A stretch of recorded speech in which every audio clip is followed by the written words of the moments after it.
Hello, everybody, and welcome back to another episode of Watching the Boxes Fantasy Basketball Podcast. I am your host, Mike Cashin, and joining me, as sometimes he joins me, is our old friend Tyler Watts. What's up, Tyler? New phone, who dis? Oh, is this not Tyler? I get the wrong number? No, I'm kidding. It's been a while. I've been attending to a personal matter of my own, but I'm back. I'm ready. It's good to have you back because I'm fairly sure people do not like listening to me talk to myself. I don't know about that, man. I enjoy that. I talk to myself all the time. I'm my only friend, so I talk to myself too. Don't worry about it. I'm great at talking to myself, but for the sake of the listeners, I think everybody's pretty happy to have you back. How was your first week of fantasy basketball? Unfortunately, I didn't see as much basketball as I wanted to see, but it was good. We saw some surprising performances, some expected performances, some terrible performances, some terrible injuries. It was a wild week as always in the NBA. Yeah, I think it's been interesting, but nothing crazy has popped out to me. There hasn't been anything that either we didn't kind of see coming, some of the players we've been targeting over the preseason. I think there's been a few breakout people and a few players that in rotations that are interesting, which we are going to get to. But there's no oh my God, you got to pick that guy up, other than Jaylen Brown after game one, which I don't know if Jaylen Brown even made it out of most people's drafts. Yeah, and Jason Tatum, right? I think Jason Tatum was a big pickup there in week one. The most surprising thing to me was just how horrendous the Suns played, and it was surprising to the GM and the owner, too, because they fired the coach, right? So we went a whole year with no coach getting fired, and then 3 games into the season, Earl Watson gets the boot. Yeah, he probably should have got fired about 6 months ago. He should have never been the coach. Let's face it, not to be rude or anything to him. He seems like a good guy, but I don't think he was NBA coaching material, really. No, he was a young coach. I don't think he was ready. He's probably better than Fred Hoiberg, but other than that, if you can argue that you might not be better than Fred Hoiberg, you got to go. I think you could probably set a trash can on the sideline and it would be better than Fred Hoiberg. I think I saw a trash can on fire next to the court during the game, the first Bulls game. So that might actually just be happening. I might just be mistaking a trash can on fire for Fred Hoiberg. It's a good possibility. But no, for the in the listener league, we both came out on top. You won against Trusted Prospects 5-4, and I took down an old Dunkin' Donuts 6-3. Not a bad start to the year. Yeah, no, I'm just looking forward to our matchup, Mike. I'm hoping that's coming up fast. I don't know what week that is, but it will be a good week unless my entire team is injured, and there has been a lot of injuries to start the season. This is not an abnormal thing, right? A lot of times right here at the beginning, we get a lot of muscle injuries, a lot of nagging injuries pop up. I think guys just try to ramp it up a little too quickly. They didn't take their preseason training quite serious enough, and then they get a little bit of a muscle injury or a little bit of an injury here early on, and then usually they're good to go until it gets to be the end of the season. I think in the middle of the season, we usually don't see a ton of injuries except for the real bad ones like an ACL or a torn Achilles, something crazy like that. Yeah, I think there's a lot of banged up guys out there. You saw Miles Turner out with a concussion. There's been JaMychal Green, who has a high ankle sprain, which I'm a little worried about that high ankle sprain. High ankle sprains are not something to tread lightly with. Those can linger for an entire season. Yeah, no, and then he's got one of those injuries too that you hate because it's very ambiguous of they're not really saying oh, he's out 2 weeks or 4 weeks. It's he might be back whenever, indefinitely, and it's always hard to judge how hurt is he really, what's really going on there. Yeah, I don't trust high ankle sprains. And JaMychal Green, while could have been kind of a guy who sneaks up into the middle of the pack this year. I've started dropping him in most of my leagues, my standard leagues anyway, just simply because I don't want to wait around for him. I don't know when he's going to be back. High ankle sprains are kind of season killers. I'm not waiting. And you got to figure too that at some point, right, that Parsons' minutes are going to go up from the 15 he can play now. And I don't know about that.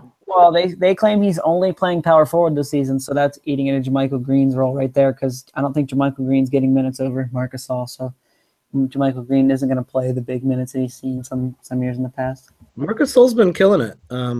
I've been impressed with what he's doing. He's coming out swinging this year. One of my favorite players to watch. Always one of my favorites. But yeah, we usually don't see the big injuries like Hayward, which we've already talked about. And Jeremy Lin, sounds like he is going to be out for the rest of the season. Though it sounds like he will be back. They said no serious damage, but it's not like it's not like the Hayward injury. Like Lin's going to be out, and hopefully he can come back next year. But they're saying that he should be able to come back next year. Yeah, no, I mean, I think that's one of those ones where, I mean, I don't know that there's huge long-term effects. I was reading an article about, like, the 3 previous guys who've had it. One missed, like, 8 months. The other one missed, like, a whole year. And the other one missed, like, 10 months. And they've all came back and performed relatively at the level they performed before. So chances are pretty good. I mean, every injury is different. There could be complications. There could be setbacks. But he looks like he's going to be fine for next year. Probably going to pick up that team option, be back with them, I would think, or that player option, be back with them, just because I don't know that you want to go into free agency coming off a season where you played 3 quarters. Yeah, after injury like that, I don't think you want to test the market, and that kind of hamstrings the I don't know, hamstrings is the right word, but kind of holds the Brooklyn Nets in limbo for another year, even though they were probably going to be in limbo for another year either way. But that does make it D'Angelo Russell's team. I got his stock going up. Is there anyone else on the Brooklyn Nets now with Lin's minutes kind of gone that you're liking more than other players? Well, I hear everybody getting nice and pumped up about Karis LeVert, right? But it's important to remember Allen Crabbe's on a minutes limit. They were the team who actually offered Crabbe that huge contract, and then Brooklyn matched it, and then they traded Crabbe to him. Gets fully healthy here, I think Crabbe kind of takes that role.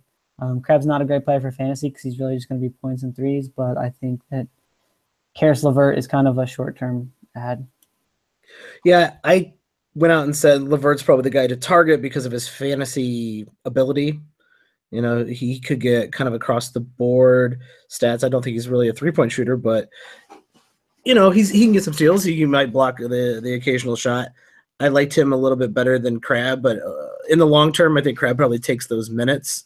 And Crabbe's probably he's probably like a top 100 guy. I think he's standard league relevant, but it's at the bottom of my standard leagues. I think he's in that Buddy Hield mold of kind of like, 14 to 15 points maybe, and once he gets fully healthy and some threes, but he's not really going to give you steals or blocks or anything else that you want, a few rebounds. And, so if you're owning Buddy Hield in your league, then you could probably own Allen Crabbe.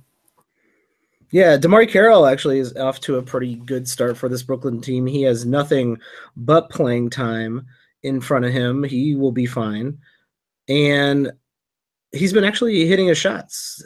I mean, small sample size alert, which we should probably get an official drop for that because that's all we're going to be using is small sample sizes. DeMar Carroll, are you buying or selling on DeMar Carroll this year? Well, the question is what's the price, right? I mean, if I can just pick Carroll up off the waiver wire, sure, I might do that. I don't think he's going to be what he's been so far. But at the same time, I mean, the steals have the potential to be pretty juicy, and he's going to hit you some three-pointers, and he's probably going to get you some rebounds. So, I mean, there's 3 categories he can help you in. Now the field goal percentage is probably going to be poor.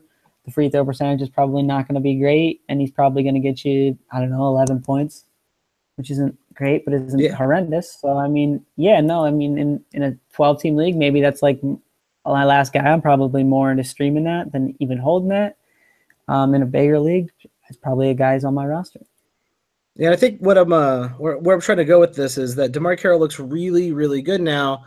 But in reality, most of these players end up reverting to their means. Very few players break out. And DeMar Carroll is one of the few players who broke out at a later age, but he's not going to break out again at a later age. Like, that's ridiculous. Yeah, I mean, he's seen his career year, right? I mean, he got 31 minutes that year, 12 points. He's gotten 1.7 steals in a season. He's gotten 5 rebounds. I mean, like, if that's something that interests you, sure. The only thing I could say is he could shoot a few more threes in that Brooklyn lineup that's playing faster. So that number could be a new career high. But he's also shooting at a really high percentage right now, so probably not. Yeah, try not to get your hopes up about DeMar Carroll. And one of the things I've been preaching, and I will continue to preach, and I've said it in probably in every podcast, we'll say this, give this speech for the next 2 weeks. So get prepared for that, everyone. Stop panicking. DeMar, and on the reverse of that, stop thinking these waiver wire fringe players who have a good 2 to 3 games are suddenly top 50 prospects. DeMar Carroll's a perfect guy to sell to the guy who's panicking. Oh, you need someone for Jimmy Butler struggling? Well, give me some mid-tier guy for DeMar Carroll. It works. People are panicking left and right out there, Tyler. Oh, yeah, no doubt. So you want to have a little discussion about your boy D'Angelo Russell? Yeah, let's have one.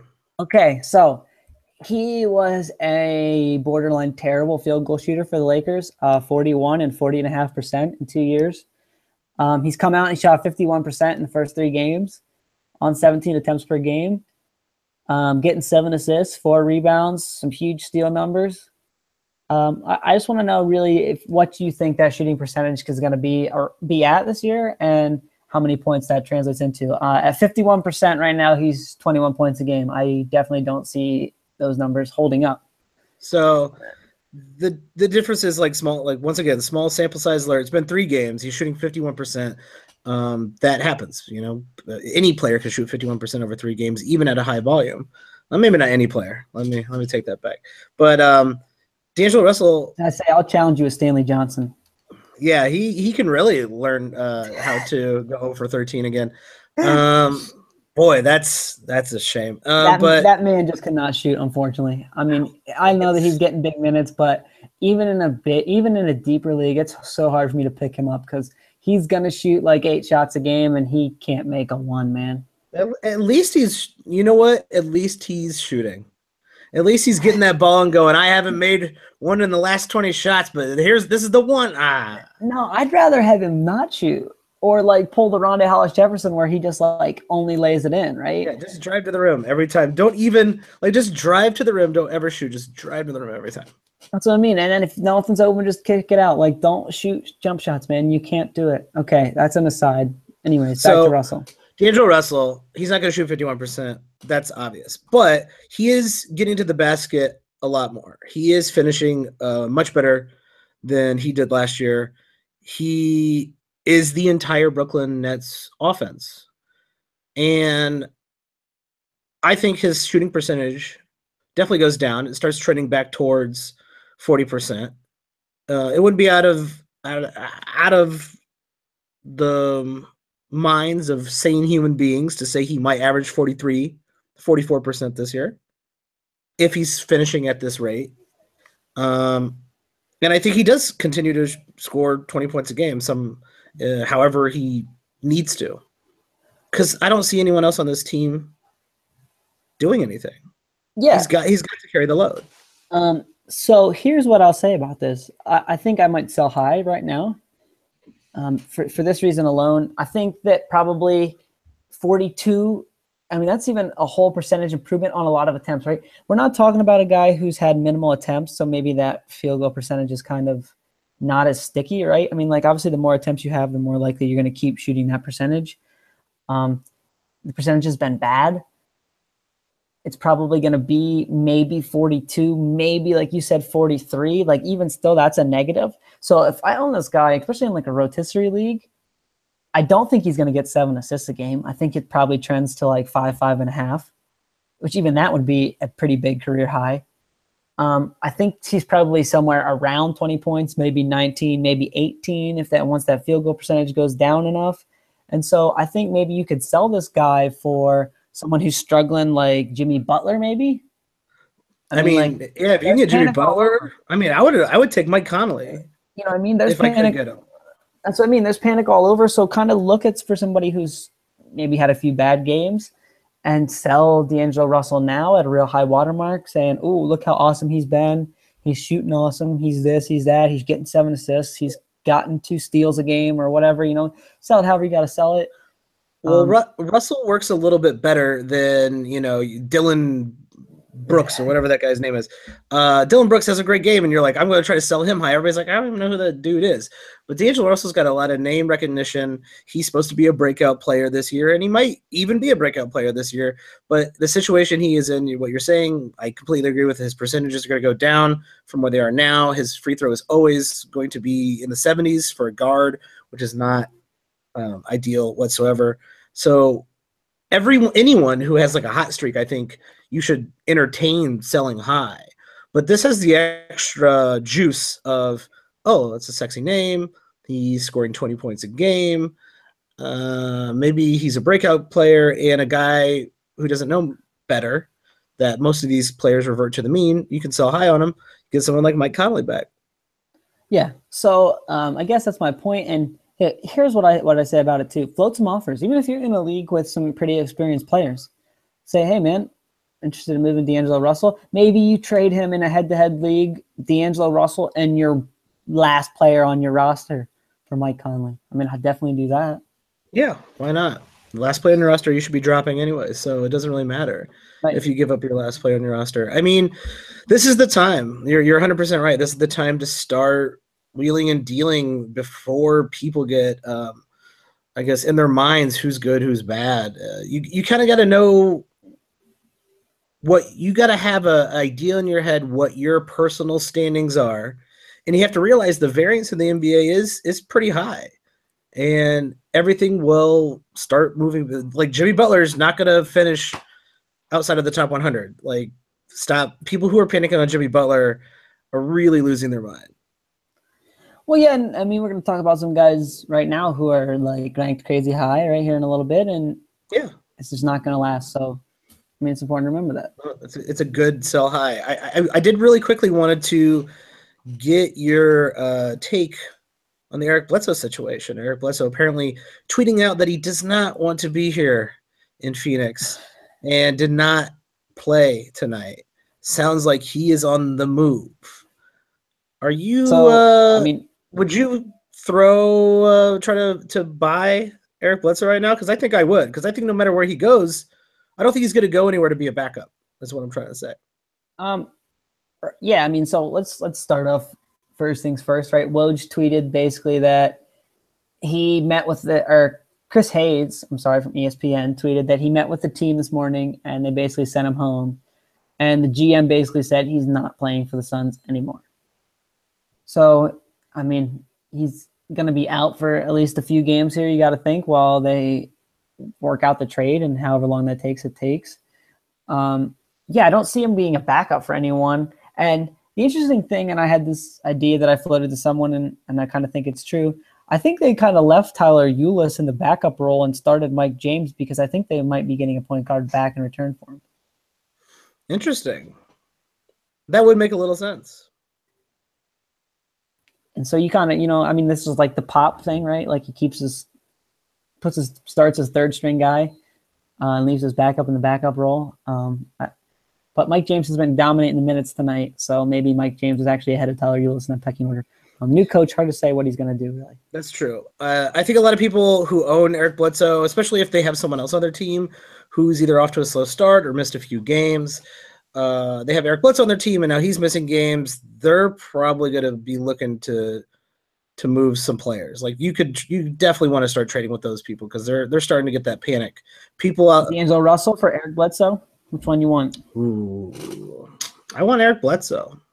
Yeah, me too. Yeah. So, and so if I have Eric Bledsoe on my team, he's getting traded. I'm like, great, this is great. Well, and what was my big worry the whole offseason was that Bledsoe was going to get shut down or the Suns were going to pull something crazy. Well, if he's moved, then what are we worried about?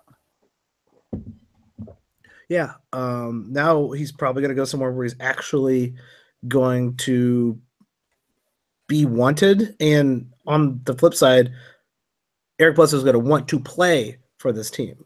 When Eric Bledsoe is motivated, when Eric Bledsoe is playing at his top level, he's another step above whatever he's doing right now. Oh, yeah, no doubt. And so I think that's something to look forward to. And I would try to definitely make an offer for Eric Bledsoe. You know, some people will panic real bad and say, "Oh, he's going to sit out for weeks, whatever." Like, I think they're going to find a trade this week at some point, and by next week he'll be back in the lineup at least, and maybe even. I mean, they might even find a trade tonight, and he could play tomorrow or Wednesday, Thursday, whenever. Yeah, we're gonna have to keep an eye on that situation. If you are already involved in that situation, I would hold Eric Bledsoe. Why not? So let's talk about some of the surprising performances. It's only been it's been less than a week, right?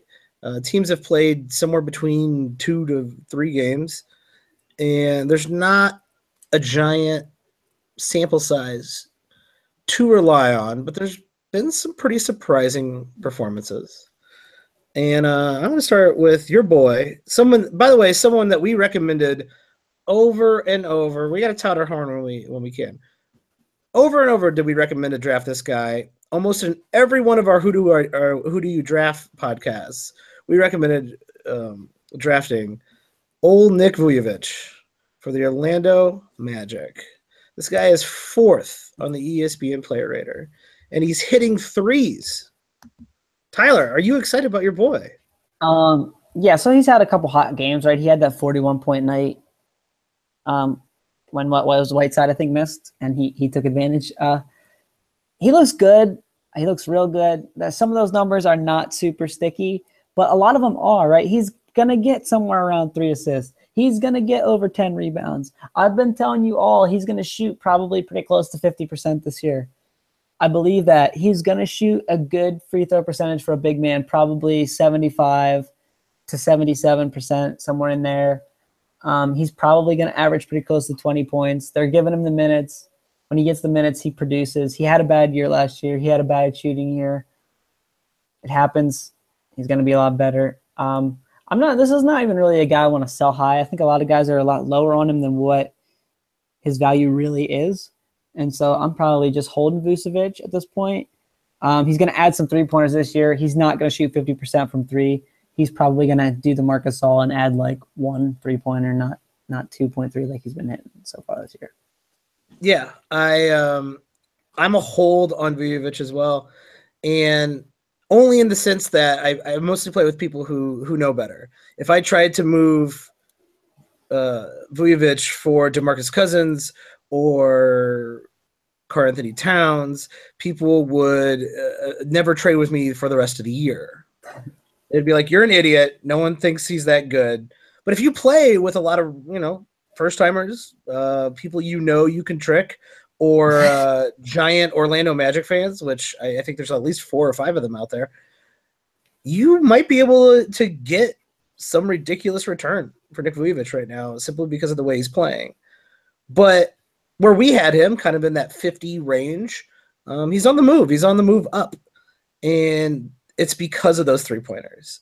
He's going to give you the double-digit rebounds, which are super rare. The blocks that he's getting right now aren't going to last. Neither are the percentages, but he still gets very good percentages for a center. You throw in a little over a 3 a game, and you're looking at a much better value than where you probably drafted him. Yeah, and a real good shot to be a 1-1 player, right, with a steal, a block, and a 3, which we know the rarity in that. So that's big. And then you're talking 19 to 20 points, those big 10 rebounds I'm talking about, probably a top 40 player. Well, what I'm most excited about is the minutes. He's playing over 30 minutes a game. It looks like they want to start him. It looks like perhaps that rotation sanity has been brought in to the Orlando rotation. It only took a year for Frank Vogel to figure it out.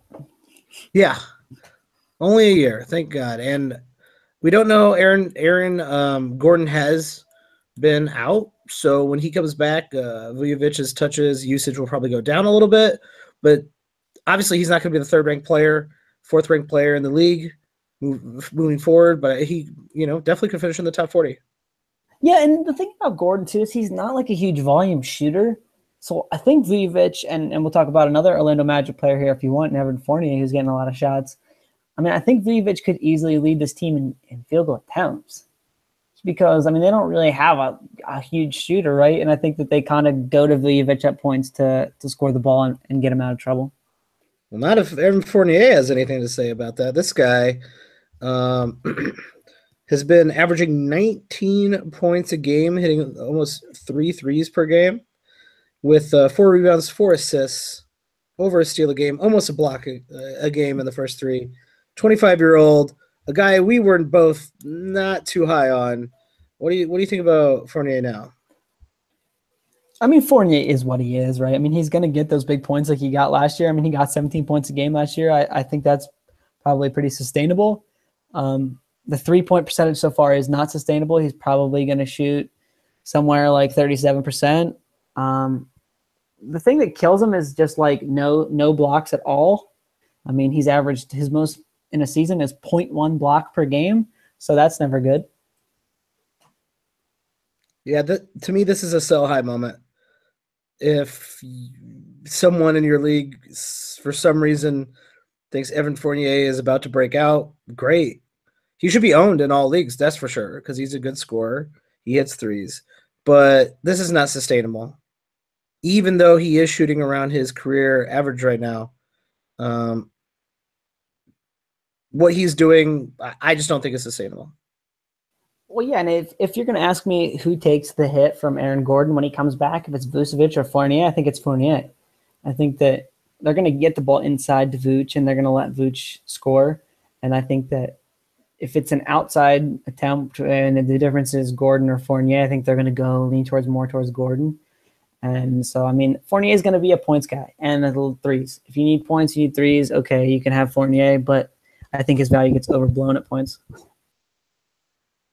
I'm with you 100%. Surprisingly, Orlando has some good fantasy players this year, so that's positive for the people living in one of the worst cities in America.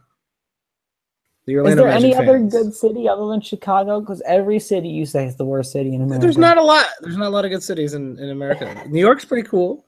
LA's pretty cool. Portland and Seattle are pretty cool. Denver's cool. Louisiana's cool. Louisiana's cool. Or not Louisiana, New Orleans. Same thing. New Orleans is cool.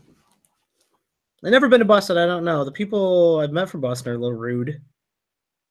Slightly rude. They got the sweet accent, though, so give them credit for that. They do have a cool accent. But yeah, no, Orlando sucks. And I will stick by that statement.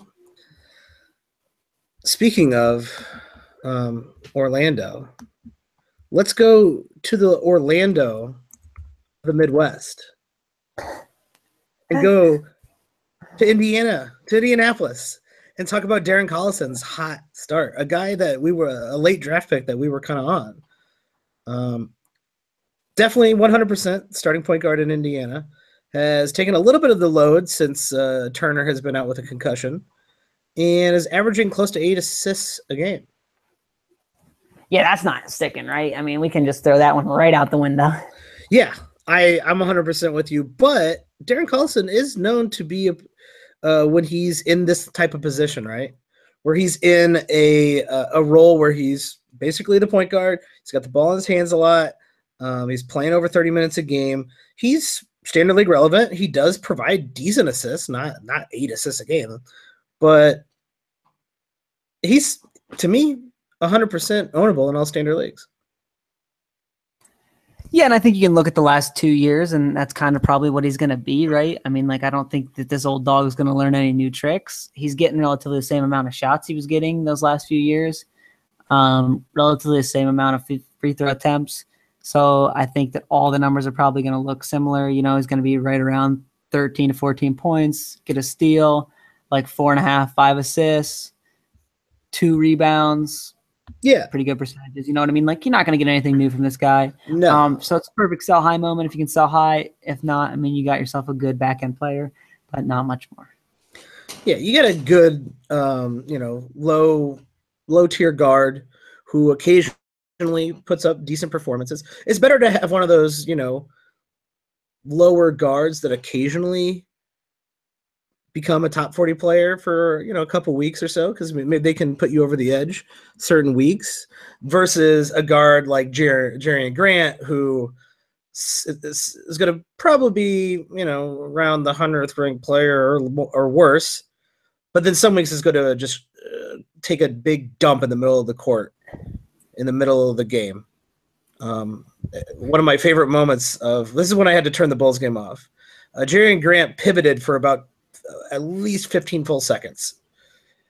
And then threw the ball late in the shot clock to someone who had to throw the ball up. And I was like, well, I guess I will not be watching many Bulls games this season. I always think that's such a D move by the point guard. It's like he dribbles the ball out for like 20 of the 24 seconds, right? And then he holds the ball for 2 seconds. And then with 2 seconds left on the shot clock, he just dumps the ball to someone and forces them to put up a horrendous shot while they're covered. And I'm like, oh, man, that was so shitty of you.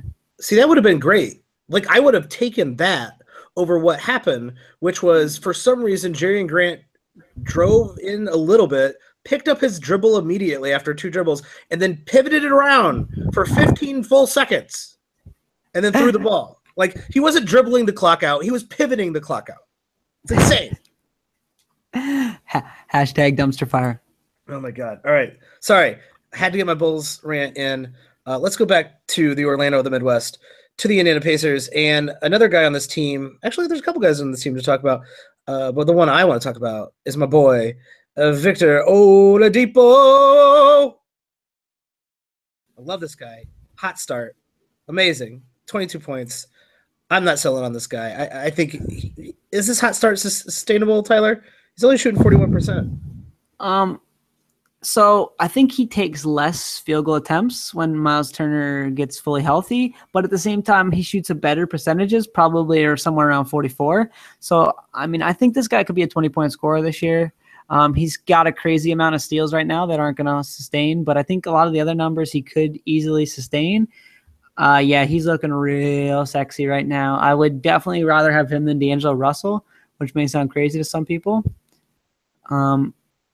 Yeah, this is definitely a buying. If I might even buy him high. Is that crazy? I don't think so. I don't think that's crazy. And buying high is that's an advanced fantasy basketball move, because everyone knows buy low, sell high, right?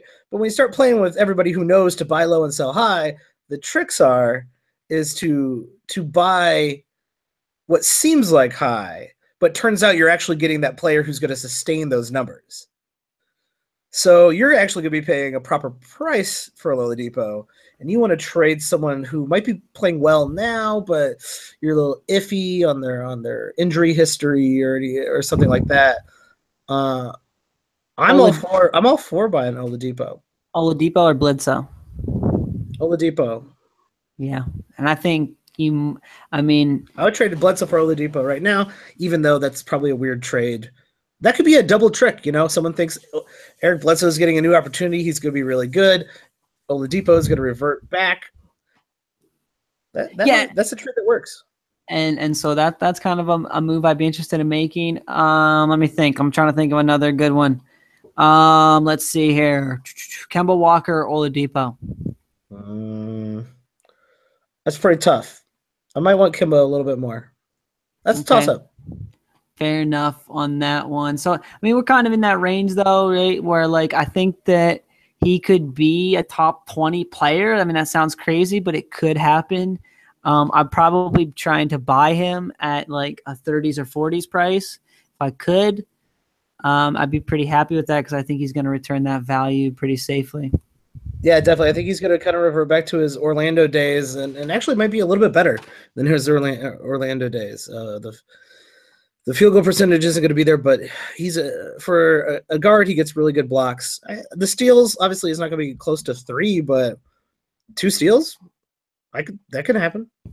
Yeah, he's had 1.7 steals, right? He's had that season. He's had 1.6.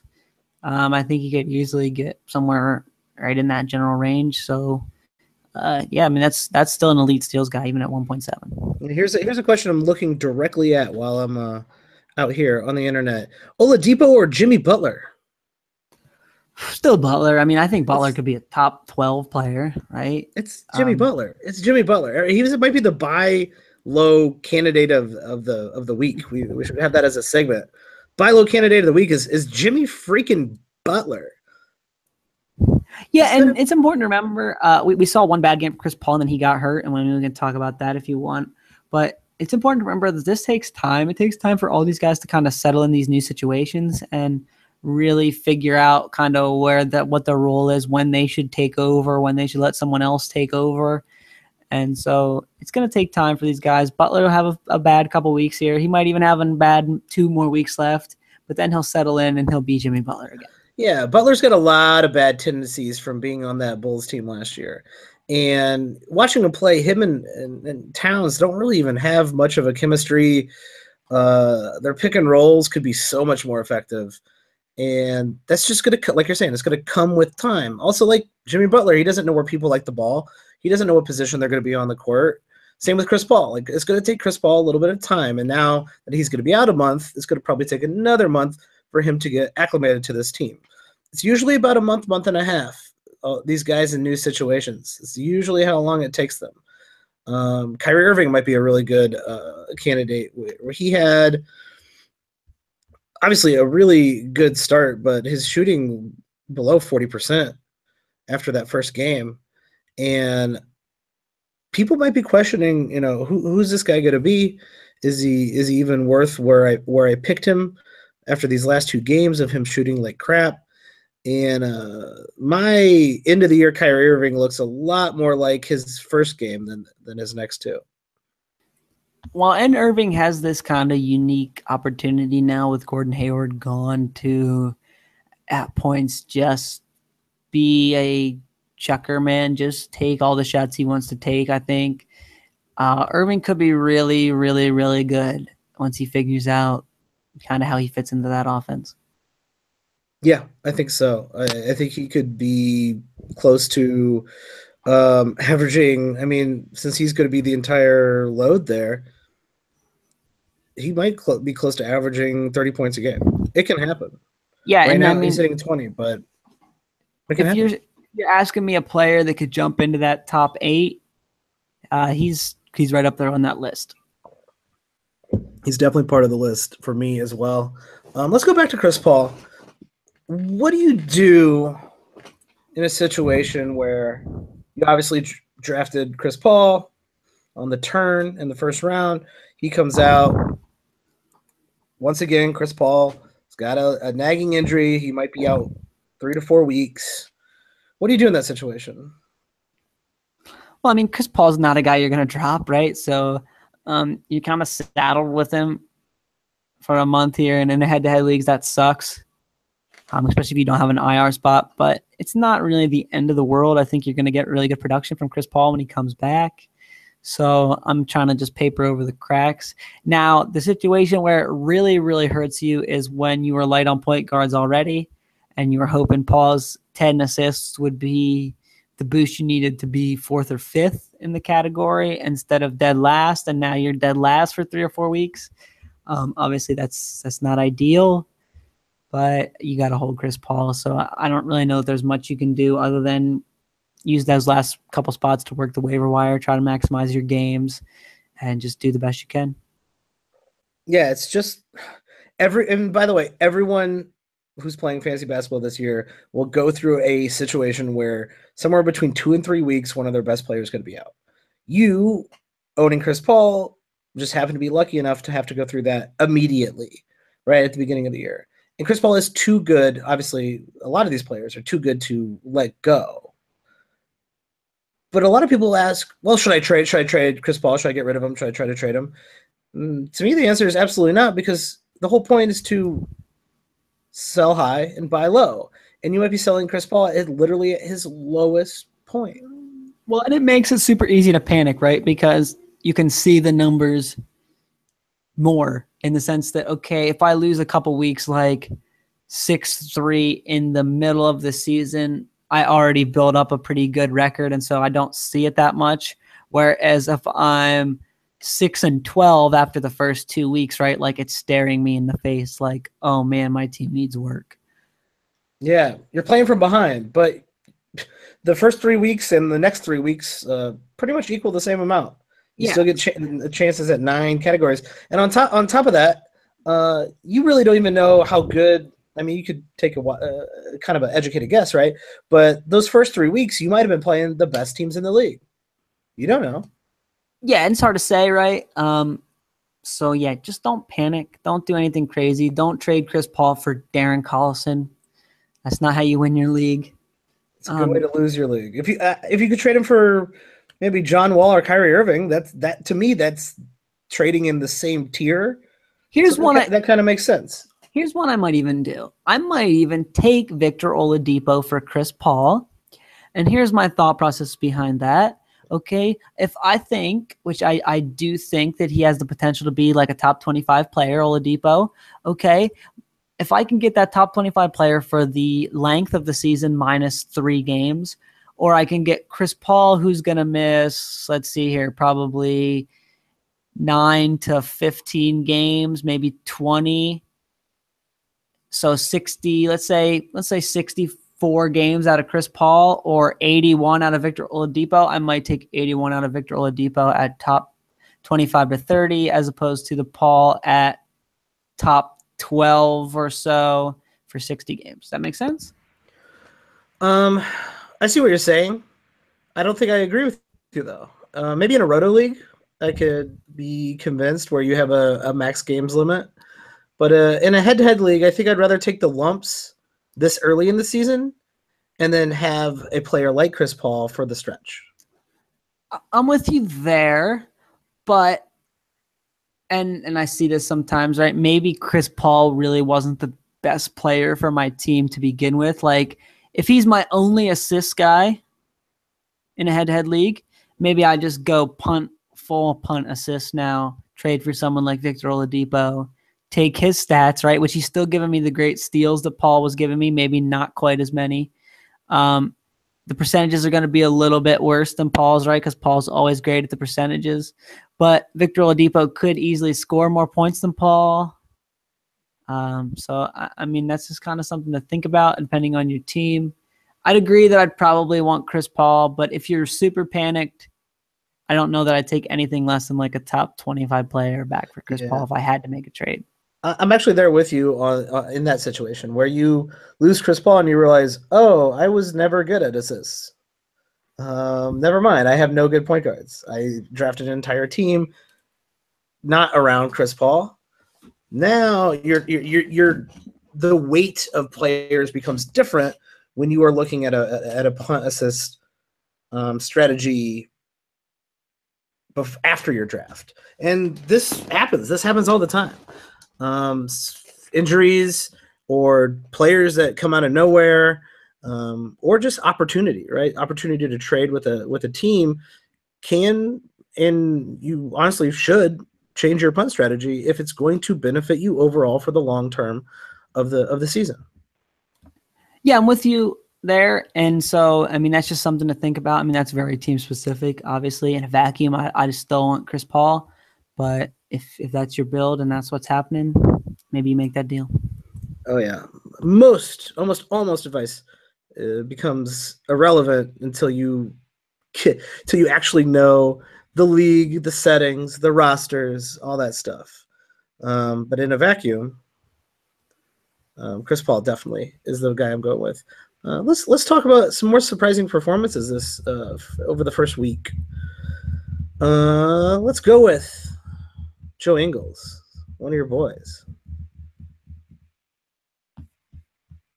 Joe Ingles for the Utah Jazz.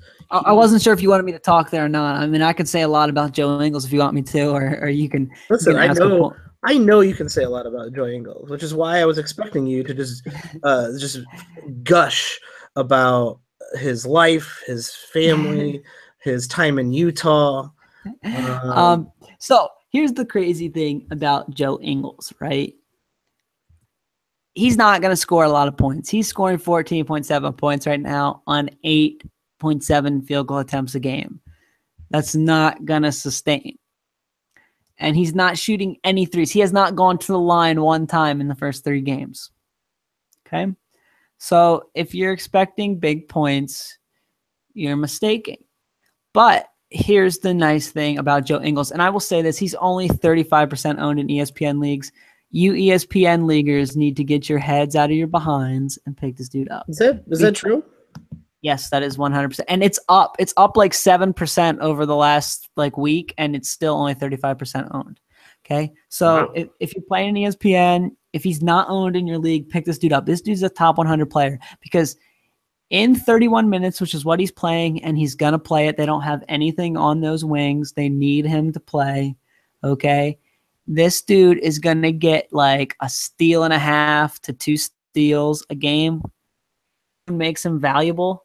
He's going to score somewhere around 10 points. He's going to shoot pretty good percentages for a small forward. He's going to hit you probably 1 to 1.5 threes a game. I mean, he might even shoot more than that. I mean, he shot 44% from 3 last year, made 1.5 in 24 minutes. He might even get you 2 threes a game. I mean, not a ton of rebounds and assists, probably like 3 assists and maybe 4 rebounds. But I think he's definitely worth owning. Probably ends up being a top 100 player over the course of the season. So if he's on your waiver wire, that's a must-add for me. I'm with you on that one. He is playing the Gordon Hayward role in the offense, even though he is not Gordon Hayward. And he's not going to shoot as much as Gordon Hayward. But Gordon Hayward did a lot of different things for this offense. He facilitated, and that's exactly what you're seeing with Joe Ingles. He's kind of facilitating a little bit. He gets good steals. He gets good blocks. He hits the occasional 3. He does everything. He's a 9-cat, just like excellent across-the-board player. Yeah, and he needs to be owned. People are going to hate on him because he doesn't score a lot, right? We talk about this a lot. Points are sexy. He's probably only going to get somewhere around 10 a game over the course of the season, maybe 11 or 12, which isn't a ton. People are going to be like, ew, I don't want that guy who scores 10 points a game. Yeah, well, everything else is really good, so you do want him. Yeah, he's averaging 2 steals a game right now. And I know a small sample size alert, but the guy's going to average, probably a steal and a half. 1.2 in 24 minutes. So you're talking 6 more minutes. Yeah, I mean, he could easily be like 1.5, maybe 1. Per 36, Basketball Reference projected him at 1.7 steals per 36 minutes. So he's playing 31. So probably, like I said, like 1.4, 1.5.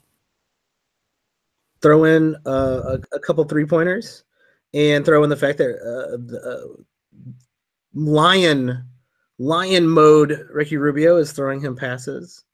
Bearded Rubio. I mean, this is not. I love Ricky Rubio. We love Ricky Rubio, and Ricky Rubio is going to make everyone better on this team. Everyone. Ricky Rubio makes everyone better on most teams he's on, doesn't he? Always, definitely. I think you're seeing a little bit of that in Minnesota. I think they didn't know how reliant they were on Ricky Rubio to find open guys. And I'll say that this has been one of my better predictions so far, and I think it's holding, is that the whole reason I was so high on Rubio was I thought he was going to score more points, and he's scoring 14.7, and he's shooting 36%. So I think that he can probably bump that up a little bit, and he's going to probably score somewhere around 15 points a game, which makes Ricky Rubio that much more valuable. Yeah, I really hope he starts shooting a little bit higher than 36%. It's kind of killing me right now. But he's getting to the line, and which he was, last year, but he's getting to the line pretty well at a good clip, and he's only just figuring out this offense. Like we said, it usually takes about a month for a new player to figure out his place and the other roles on the team, et cetera, et cetera. Well, Ricky Rubio is a quick learner, especially when it comes to finding open people. Wait till he's comfortable. Well, and Rodney Hood's been doing getting the I don't know what's and sitting out and then playing off the bench, even though he wasn't supposed to play, and just now he's hurt. So, I mean, that's also kind of gumming up the works there in Utah. Yeah, I think he came down with a case of the stanky leg. I think that's the official. It sounds about right. Stanky leg. Poor Rodney Hood. Yeah, love me some Joe Ingles. Should be owned in all. He's obviously not going to be this great of a player, but he should be owned in all leagues. And Rubio, I'll say this about Rubio. He's another guy I'd buy high if I don't own him. Right now, in a Roto league, it's not that good because he's going to shoot a bad field goal percentage. So maybe I don't want him for that because he is going to take a few more shots this year. But in a head-to-head league, I would buy him high in the sense that I think he's pretty safe for like 8.5 to 9 assists, 1.7 steals, and somewhere around 15 points, which sounds pretty sexy to me. even in a roto league. I mean, if you're Ricky Rubio might hurt you a bit in the field goal category, but if you're able to sustain that a little bit everywhere else, he's going to be great. And if you need a hard bump in assists, there's no better place to look. Yes, sir. All right, who else do you want? Any more surprising performances out there that you liked over the first week? Well, I mean, I don't know about you, but I've been watching a lot of Sixers, and they have just been sexy so far. I know you've been watching a lot of Sixers. It's finally the time for the process to mature. So we had that crazy Bob Cove game, right, to start off the season where he hit everything, right? And you know, beautiful Bob is on my radar at all times. So that was awesome, right? And Bob's been playing well, and he's the 28th player on the ESPN Player Rater so far. He's going to drop a little bit from there, but Bob Cove is going to get a ton of three-point attempts in this offense, and he's going to make a decent clip of them. So he's going to be maybe even a little better than we thought, I think. I agree. I know his field goal percentage is way up right now, and that is not sustainable. But Bob Covington is much more open because of Joel Embiid and because of Ben Simmons. And all he does is shoot. He shoots threes. And if he's going to hit them anywhere in the above 43%, like he's going to be great. And he's not even getting, I mean, maybe it's because he's playing with Embiid, but he's not getting as many rebounds. So like there's room for improvement here. I think he's still got room for improvement for where he is now, other than obviously the shooting percentage. I think that definitely takes a hit, but not as big as a hit as going all the way down to below 40%, which he shot last year. Yeah, no, I mean the temps just look more open. He's been playing well. I've been impressed with him. He's gonna get more minutes too than he's been getting, which is crazy to think about. I would think, he's only been playing like 24 minutes a game. So that's something to look at. Saric has been the disappointment for the Sixers. Yes, he has. What is up with the Dario? I really don't know. I have actually been watching a little bit more Sixers than I thought I would. And, Robert Covington, probably like you were saying with Oladipo, probably a buy high scenario in that case. But Dario Saric, oh man, I think I have to start dropping him in all my standard leagues. Yeah, so I made that move. I don't know if you saw it. I owned him in our listener league. I dropped him. Just not getting enough minutes. Not worth it. Not looking very comfortable when he's out there because he's not getting a lot of minutes. If Embiid gets hurt, we'll talk. But until then, I'm not on the Dario bandwagon at 23 minutes a game. Yeah, even when Embiid sat for his mandatory back-to-back sitting, Dario Saric did not really get a giant boost in his role. And even with a handful more minutes, he didn't really take advantage of that. Now, once again, small sample size alert, but it doesn't bode well. And I don't want a guy who occasionally plays a lot of minutes and then most of the time doesn't. It's just not worth it in a standard league. Well, and I think they realized, too, that he's best at the four. And, I mean, we can talk about this if you want, but Ben Simmons looked like two beasts rolled into one. He's just been playing great, and so he's been getting huge minutes, and that's been really limiting Dario because Dario can't get on the court. Yeah, I actually do want to talk about Ben Simmons. I know he still doesn't know how to shoot, and he's not going to hit any threes, and his field goal percentage is going to be trash, but that guy's good. Dude, he's crazy. That guy is going to be a beast. What's worrying me so far about his fantasy value, right, is there's not a lot of blocks and steals, which you don't like to see, but he's going to get rebounds and assists in bunches, and he's going to score because he's going to shoot quite a bit, even though he shoots terrible percentages. That's actually for being a 6'10" guy who guards smaller people. Why aren't you blocking more shots? It's like you said, small sample size. But he doesn't guard smaller people. That's the thing. They play a traditional kind of five there where he's the power forward on defense. It's just he runs the offense when they have the ball. So on defense, you'll notice they have Jared Bayless in there usually to start, and JJ Redick, who are guarding the guards. And Bob Cove is the 3. Ben Simmons guards the power forward. Joel Embiid guards the center.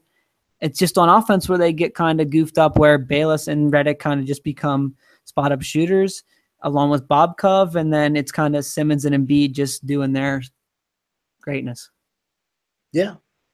And finally, there's an entertaining product in Philly. Ben Simmons. Does he finish in the top 50 this year? Now, that's a tough question. Probably not, because those percentages are going to drag him down enough. And if he's not getting steals and blocks, right, that's kind of 4 categories plus 0 3-pointers. I mean, he's not going to make any threes, really. So that's kind of 5 categories down. The turnovers are going to be okay, but not great. Yeah, it's kind of a weird situation where a guy who gets rebounds and assists and points like that is hard to come by. When you look at his game in a 9-cat like Roto League, you really want to also have those stats, but then you're like, I can't maintain this guy over 82 games because he's going to drag me down immensely in multiple categories. I am with you there. Yeah, definitely a spot starter in Roto Leagues, and probably someone I would still own simply because he's young, he's going to improve, he's just playing his first year. So let's keep an eye on him. If you need 15 points and somewhere around 2.7 3-pointers per game, a great buy low would be Mr. JJ Redick, shooting poorly. A lot of people are giving up on him a little bit because he's not doing what they want. Shooting 38%. I keep hearing, he keeps missing all these open shots. Yeah, okay. Well, he's getting a lot more shots and he's playing more minutes than he's played in the last few years. He's not going to keep missing those open shots. No, he's JJ Redick, man. He can shoot the ball, so that's kind of a little buy low there if you can get it. I'm with you on that one too. Good call on that. Let's go over to OK City, where Steven Adams, after the Paul George and Carmelo Anthony trades, has become really the only big man in town. No Saboners, no penis canners, just Steven Adams. And he's averaged about 32 minutes a game, 13 points, 8 rebounds. He was always a very good steals big man, but he's averaging 2 steals right now and close to 2 blocks. Definitely a great start for Steven Adams. Are you sold on Steven Adams being a top 50 player this year?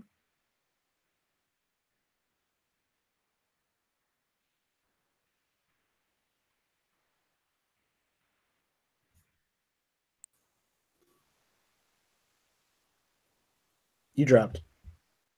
I know. Okay, cool. I just didn't know if you were talking. It completely dropped me out.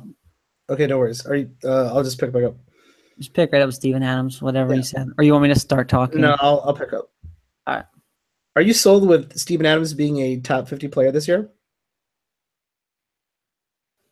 Top 50, I'm not sure about that, but I mean, this guy looks good, right? He's getting huge minutes now. Not many shot attempts, but he's getting everything real close to the basket, so he's shooting real good percentage from the field. The steals and blocks aren't sustainable, so he's not going to be a top 50 player. But, I mean, let's look at this in the sense that he's playing 3 more minutes a game.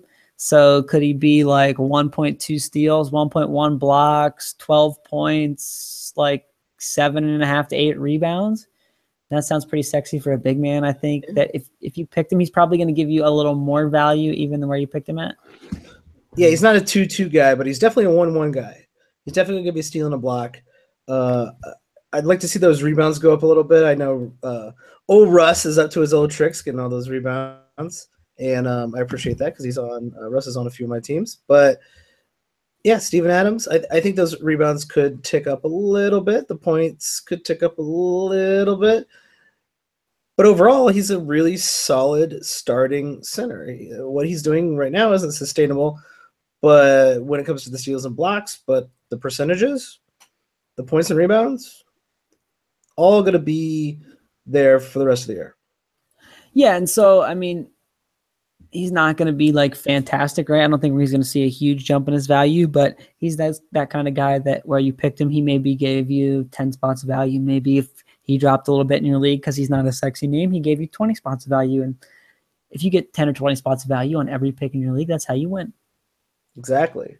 That's exactly how you win. Speaking of someone who might not be giving you that type of production, probably maybe the opposite, at least right now it is, Russ Westbrook over here on the Thunder, currently ranked, I believe, 34th overall, shooting 55% from the line, 44% overall. What do you think about the new Big Three experiment here in OK City so far when it comes to fantasy? So Russ has deferred a little bit more, and I don't know that's a terrible thing. I mean, okay, we can talk a lot about Russ's amazing triple-double season, which it was, but he also shot 42.5% because he was chucking a lot, right? Just trying to get a lot of points. And I think that Russ backing it down a little bit could mean that he shoots like 45% now. And he's just going to take some more shots as the game goes forward. He's also going to tick up those steals numbers. Russ is going to be fine. Russ is probably going to be closer to like 24, 25 points, though, than the 31 he averaged last year. Yeah, this might be a weird moment for Russ right now because I think a lot of people maybe drafted him thinking they're going to get 30, 10, and 10 like he got last year, or 28, 9, and 7 because of the additions of Paul George. But right now he's averaging 19, still 9 rebounds, and still 11 assists, close to 12. And I'm with you. He's got better people around him. What's dragging his rating down right now is, as always, his turnovers, but he's shooting, like I said, 55% from free throw, which will immediately revert to the mean within the next month. Yeah, he'll be shooting 84%. 82.2% for his career over a ridiculous 4,847 attempts. That number seems pretty sticky to me. He's going to shoot in the 80s, not in the 50s. Yeah, let's all settle down about that. But also, he's going to take less shots because he can defer more. That's going to help his percentage, I would assume, because he's taking less hard shots. But also, Melo shooting 44%, which is very mellow. Paul George is only shooting 37% on 20 attempts. That's going to go up, which means Russ Westbrook's assists are going to go up. I'm fairly certain Westbrook's going to lead the league in assists this year. I'm throwing it out there. Hot take. I'll back you. I think it could happen. I mean, he was right up there last year, right? I think it's a good possibility. I mean, you got to look at John Wall probably getting more than 10, but I mean, Russ could get like 11. I could see Russ being at 11, and that's 12. not crazy. I'm not stopping at 11. I'm going all the way to 12. And I think that maybe it's not 9 rebounds, but maybe 8.5. I could definitely see maybe 9. I don't think it gets all the way up to 10 like he had last year. I think it maybe goes down even a little bit more than what it is right now in the first 3 games. But it's going to be an elite rebounder for a guard. The good steals are going to come back. He's going to be Russ, and he's going to be right up there. Yeah, I'm not worried about Russ. I'm also not worried about Paul George or Melo on this team either. They're going to do the things that they normally do. And they're going to play, looks like, aggressive amount of minutes because this team is incredibly shallow. And that's a really good sign for people who own them in fantasy. You want your players not to play 28 minutes. You want them to play closer to 38 minutes. Yeah, no, I'm with you there. Cool.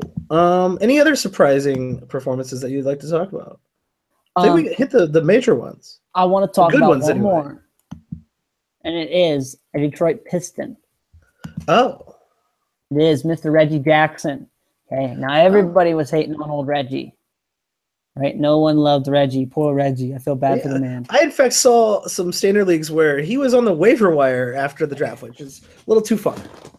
Okay. Now, Mr. Reggie, through 3 games, is the 19th ranked player on the ESPN Player Rater. So here's what I want to ask you. Good for him. What about Reggie's performance do you not think is sustainable here? Because I think we may be, I mean, obviously the injuries are one thing, right? And that's really what held his value down, is that he didn't play last year hardly at all. He played 52 games. So that held the value down. The question for me is, what's not sustainable about this production so far? Because it's looking like it might be pretty sustainable. So he's healthy, right? He's finally healthy. He wasn't healthy last year. Obviously, only playing 52 games. He is right back to playing close to 29, 30 minutes, which he has for most of his season. You don't like the fact that sometimes he's not going to close games. But let's go ahead and look at what he's doing. Shooting 40%. That's very sustainable. In fact, you would think he would shoot a little bit better than that. Steal and a half. That might be a little high. He's only averaged over a steal a game in one season. That was all the way back in 2013-14. So that's probably the one, right, that it's not going to sustain. Yeah, I mean, he is 27. He's entering his prime. He's healthy. But that's probably not sustainable. But about 7 assists, I think that's very sustainable, especially if everybody on this team is going to be hitting their shots, right? 4.5 rebounds. Okay, it seems a little high, but if it drops to 3.8, who cares? A 3 and 16 points a game. Yeah, and what's gonna get worse? If anything, it'll get better. It's the steals, right? And I think that that he's going to shoot a better percentage, and he's going to probably maybe even shoot a few more attempts. I mean, I think he could score the 18.8 points or so he scored now last season, but the season before when he was healthy. I think the minutes are going to tick up a little bit, perhaps. The steals are the thing. He's not going to give you steals or blocks for a point guard, which you don't like, okay? But this is another guy where I might try to buy him. I mean, he was kind of a late-round pick. Usually he was most people's bench player. Yeah. If you can give a kind of a later round bench player guy for Reggie, or, the end of your starter guard, I mean, I would trade Darren Collison for Reggie Jackson. Yeah, me too. I'll throw a couple more at you here. Just try to get a feel of where you're at on Mr. Reggie Jackson. Yeah, let's do it. Let's see here. Tim Hardaway, been playing terrible, right? Maybe some people are a big fan of Tim Hardaway. I'm definitely wanting Mr. Reggie Jackson over him. I'm still a fan of Tim Hardaway. I would buy low on Tim Hardaway or pick him up off the waivers even if he's out there, but I'm taking Reggie Jackson over him. Patrick Beverley, a man making a lot of headlines. Love Pat Bev, Chi-Town product. I'm taking Reggie Jackson. Yeah, me too, right? So, I mean, there's a couple guys. Let's see here. I'm trying to find a good one, a juicy name. Eric Gordon or Reggie Jackson? I think Reggie Jackson for the season-long value, although Gordon is going to light it up while Chris Paul is gone. Eric Gordon's playing really well with Chris Paul gone. Everybody go pick up Eric Gordon, one of my pickups of the week. Let's see here. Avery Bradley or Reggie Jackson. Teammate battle. Wow. Now that's a good one. Avery Bradley, slow start. Reggie Jackson, hot start. Boy. I'm going to have to go with Reggie Jackson. He's a point guard. Yeah, me too. All right, and that's, I think, maybe a deal that you can easily make. And obviously you're taking on some risk, right? Reggie might break. But at that value, right, like, okay, Avery Bradley's probably like a top 60 to 75 player, right? Like, you're not giving up a whole ton. And I think you can probably offer less and trade it for less and get yourself a nice little steal there in Reggie Jackson. I'd agree. And I know we said not only is what he's doing sustainable, but he could probably be better. I'm not saying he's a top 20 player. I think he could be a top 60 player this year. Well, and it's important to note that to the top 20, not gonna have it.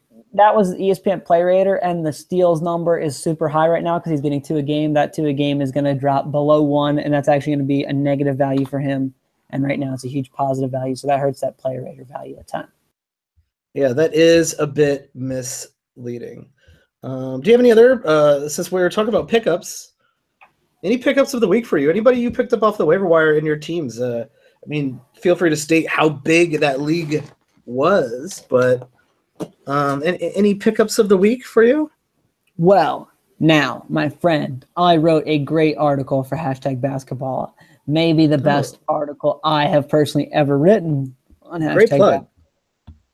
It is called the Week 2 Schedule Primer for fantasy basketball. Ooh. And what I did was, and this is going to help you weekly league people, but I wrote that at the beginning of some guys who are playing 4 games, right, who are low owned that you could pick up and play in your roster over one of your back end guys. Then I did for a lot of you people in head-to-head daily leagues, right?